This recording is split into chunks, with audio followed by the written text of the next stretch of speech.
Begin the morning by saying to thyself, I shall meet with the busy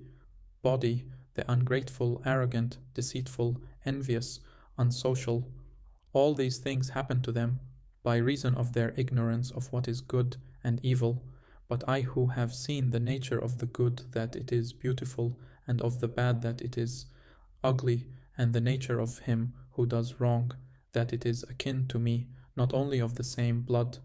or seed, but that it participates in the same intelligence and the same portion of the divinity, I can neither be injured by any of them, for no one can fix on me what is ugly, nor can I be angry with my kinsman, nor hate him, for we are made for cooperation, like feet, like hands, like eyelids, like the rows of the upper and lower teeth.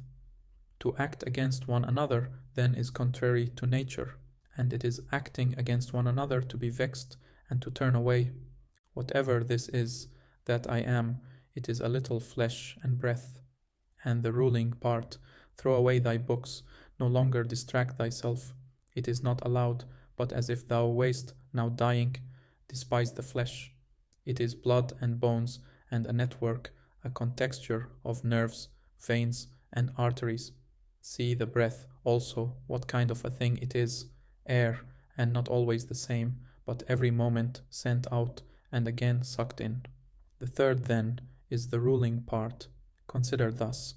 thou art an old man, no longer let this be a slave, no longer be pulled by the strings like a puppet to unsocial movements, no longer either be dissatisfied with thy present lot or shrink from the future. All that is from the gods is full of providence. That which is from fortune is not separated from nature, or without an interweaving and involution with the things which are ordered by providence. From thence all things flow, and there is besides necessity, and that which is for the advantage of the whole universe, of which thou art a part, but that is good for every part of nature, which the nature of the whole brings, and what serves to maintain this nature. Now the universe is preserved as by the changes of the elements, so by the changes of things compounded of the elements. Let these principles be enough for thee. Let them always be fixed opinions, but cast away the thirst after books, that thou mayest not die murmuring, but cheerfully, truly, and from thy heart thankful to the gods. Remember how long thou hast been putting off these things, and how often thou hast received an opportunity from the gods, and yet dost not use it. Thou must now at last perceive of what universe thou art a part, and of what administrator of the universe thy existence is an efflux, and that a limit of time is fixed for thee, which if thou dost not use for clearing away the clouds from thy mind, it will go, and thou wilt go, and it will never return. Every moment think steadily as a Roman and a man, to do what thou hast in hand with perfect and simple dignity and feeling of affection and freedom and justice, and to give thyself relief from all other thoughts, and thou wilt give thyself relief if thou doest every act of thy life as if it were the last, laying aside all carelessness and passionate aversion from the commands of reason, and all hypocrisy and self-love, and discontent with the portion which has been given to thee. Thou seest how few the things are, the which, if a man lays hold of, he is able to live a life which flows in quiet, and is like the existence of the gods, for the gods on their part will require nothing more from him who observes these things. Do wrong to thyself, my soul, but thou wilt no longer have the opportunity of honoring thyself. Every man's life is sufficient, but thine is nearly finished, though thy soul reverences not itself, but places thy felicity in the souls of others. Do the things external which fall upon thee distract thee? Give thyself time to learn something new and good, and cease to be whirled around, but then thou must also avoid being carried about the other way.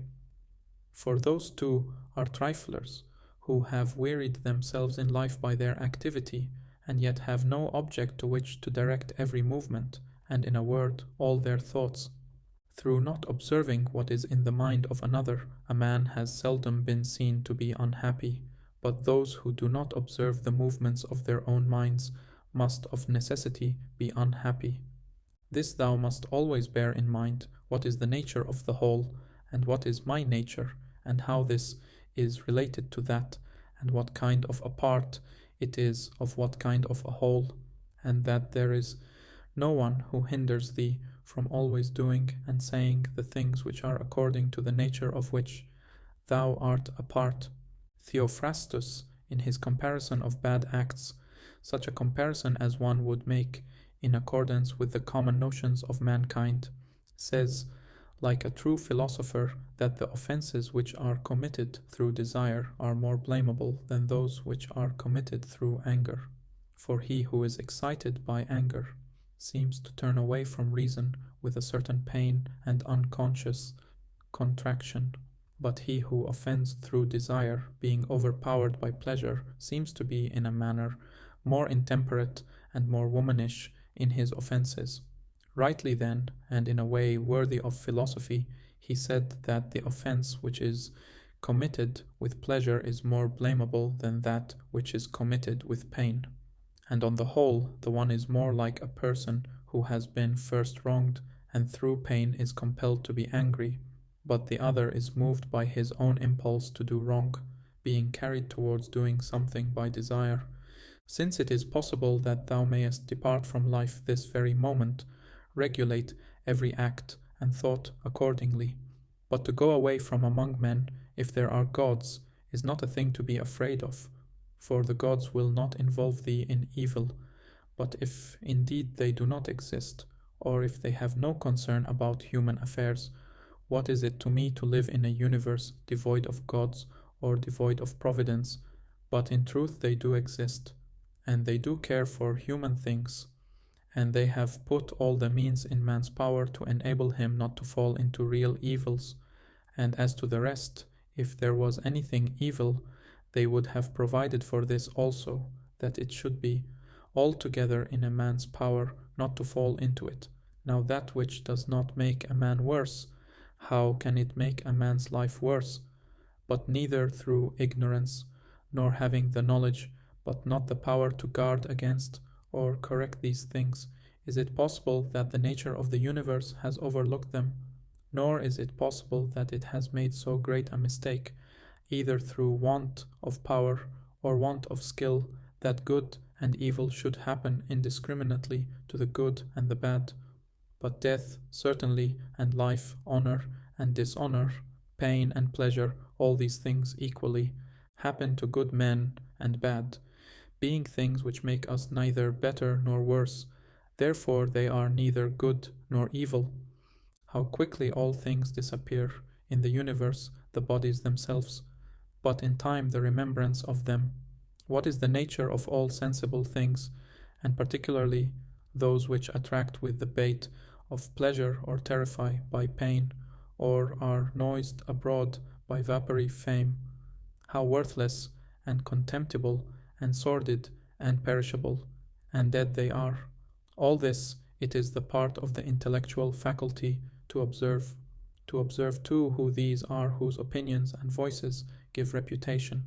what death is, and the fact that, if a man looks at it in itself, and by the abstractive power of reflection resolves into their parts all the things which present themselves to the imagination in it, he will then consider it to be nothing else than an operation of nature, and if anyone is afraid of an operation of nature, he is a child.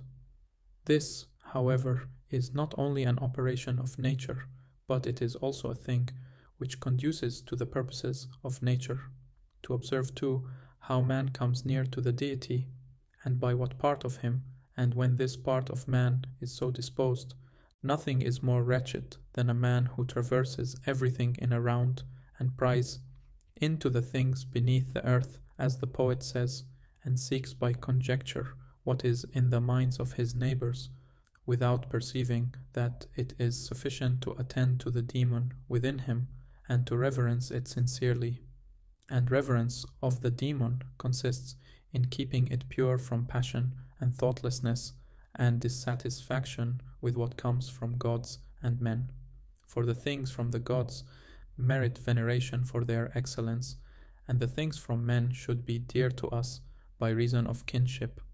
and sometimes even, in a manner, they move our pity by reason of men's ignorance of good and bad, this defect being not less than that which deprives us of the power of distinguishing things that are white and black. Though thou shouldst be going to live 3,000 years, and as many times 10,000 years, still remember that no man loses any other life than this which he now lives, nor lives any other than this which he now loses. The longest and shortest are thus brought to the same, for the present is the same to all, though that which perishes is not the same, and so that which is lost appears to be a mere moment. For a man cannot lose either the past or the future. For what a man has not, how can anyone take this from him? These two things then thou must bear in mind: the one, that all things from eternity are of like forms and come round in a circle, and that it makes no difference whether a man shall see the same things during 100 years, or 200, or an infinite time; and the second, that the longest liver and he who will die soonest lose just the same. For the present is the only thing of which a man can be deprived, if it is true that this is the only thing which he has, and that a man cannot lose a thing if he has it not. Remember that all is opinion, for what was said by the cynic, Monimus, is manifest, and manifest too is the use of what was said, if a man receives what may be got out of it, as far as it is true. The soul of man does violence to itself, first of all, when it becomes an abscess, and as it were a tumor, on the universe, so far as it can. For to be vexed at anything which happens is a separation of ourselves from nature, in some part of which the natures of all other things are contained. In the next place, the soul does violence to itself when it turns away from any man, or even moves towards him with the intention of injuring, such as are the souls of those who are angry. In the third place, the soul does violence to itself when it is overpowered by pleasure or by pain. Fourthly, when it plays a part and does or says anything insincerely and untruly. Fifthly, when it allows any act of its own and any movement to be without an aim, and does anything thoughtlessly and without considering what it is, it being right that even the smallest things be done with reference to an end,